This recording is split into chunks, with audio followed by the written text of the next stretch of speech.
안녕하십니까? 마케팅을 알려드리는 고바퀴입니다. 여러분, 우리가 이렇게 열심히 쓰고 있는 네이버 도대체 몇 년 안에 망할까요? 저는 개인적으로 네이버 10년 안에 망한다고 생각합니다. 제가 근거를 한번 들어가면서 네이버가 하고 있는 멍청한 모습들도 여러분들께 소개해드리고, 혹은 잘하고 있는 것들도 소개해드려서 한번 여러분들께서도 함께 생각해 볼 수 있도록 만들어 보겠습니다.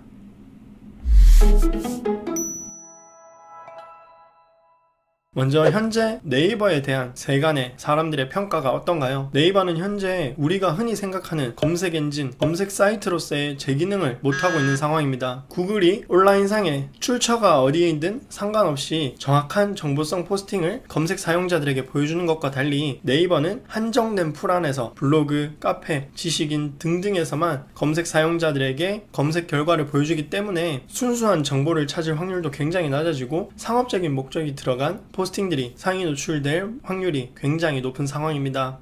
도대체 사람들은 왜 자꾸 네이버에 광고를 넣으려고 하는 걸까요? 바로 광고 수입으로 먹고 사는 네이버가 정보성 글을 열심히 쓰는 컨텐츠 제작자들에게 수익 쉐어를 해주지 않았기 때문입니다. 현재 블로거분들이 협찬이나 체험단, 원고 포스팅 대행 등등 광고주들, 광고 대행사에게 받는 광고 수입 외에 네이버로부터 공식적으로 받을 수 있는 수입은 애드포스트 딱 하나입니다. 내가 블로그 글을 쓰면 내 글과 관련된 광고, 내 글을 읽은 사람이 관심 가질 만한 광고들이 글 하단 혹은 중간에 뜨고 검색 사용자들이 그 링크를 클릭할 경우 블로거에게 수익을 일정 부분 쉐어합니다. 그런데 이 블로그 애드포스트 수익이 한 달에 정말 잘 되시는 분들이 100만원 수준이고, 한 달에 고작 1, 2만원 정도 수익만 벌어들이시는 분들도 많습니다.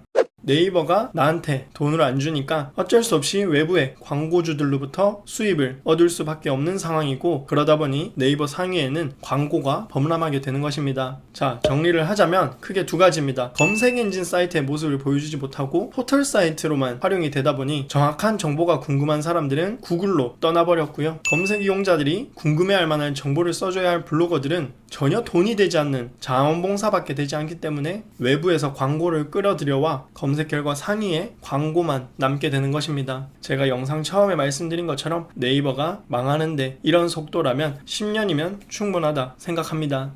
자, 그러면 이제 네이버가 어떤 노력을 하면서 살아남으려고 하는지 알아보도록 하겠습니다. 가시적인 개선책이 필요했던 네이버는 열심히 나름대로 연구해서 재작년 2018년 6월 15일에 블로거를 비롯해서 네이버의 이해관계자들을 초청하여서 블라썸데이라는 자리를 마련해서 향후 네이버 개선 방향에 대해서 이야기하였습니다. 여러 유용한 이야기가 나오기도 했지만 그 중에 제일 충격을 안겨주었던 것은 동영상에 대한 네이버의 생각이었습니다.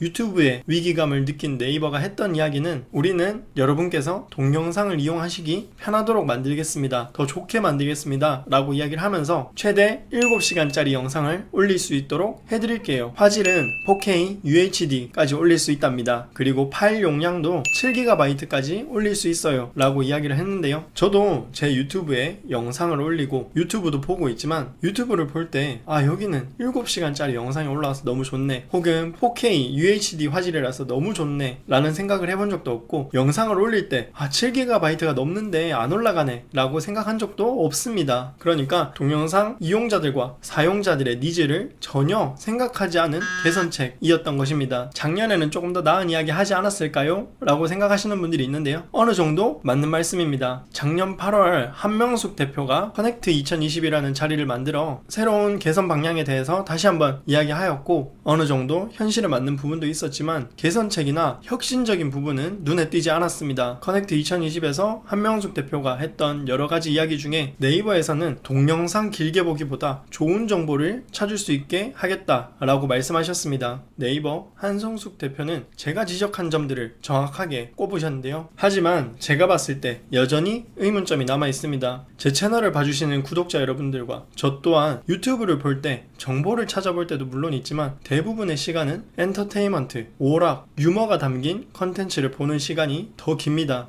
한성숙 대표는 네이버 인플루언서 검색 서비스를 도입한다고 밝혔습니다. 현재 베타 서비스까지 다 마무리가 되었고 공식 서비스를 오픈해 인플루언서들을 모집하고 있는데요. 인플루언서 서비스가 도대체 뭔데? 라고 하실 분들을 위해서 잠깐 설명을 드리면 네이버가 지정한 특정 키워드를 검색하면 네이버 인플루언서 창작자들이 작성한 글들이 뷰 탭보다 더 위에 상위 노출되고 있습니다. 파리 여행을 검색하면 이전에는 뷰탭, 블로거들이 노출되었다면 이제는 인플루언서 글들이 노출되고 있는데요.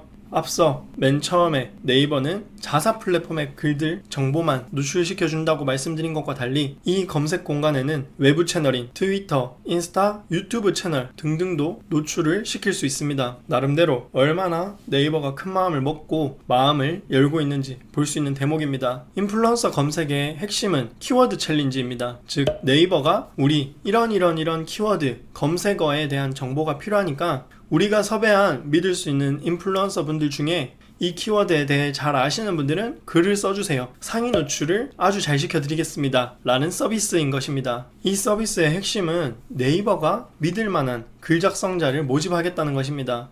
개념만 보면 C랭크와 비슷하다고 볼 수 있습니다. 글 작성자, 출처에 대한 신뢰를 크게 주고 상위 노출시켜주기 때문입니다. 네이버가 앞으로 향후 10년 안에 망하지 않으려면 구글과 유튜브의 뒤를 바짝 따라가야 할 것으로 생각됩니다. 그럼 여기까지 네이버 미래를 전망해본 마케팅 대행사 팀장, 마케팅 전문가, 블로거 전문가 고바키였습니다. 도움이 되셨다면 좋아요와 구독 그리고 댓글로 여러분들의 네이버 전망에 대한 의견을 남겨주시기 바랍니다.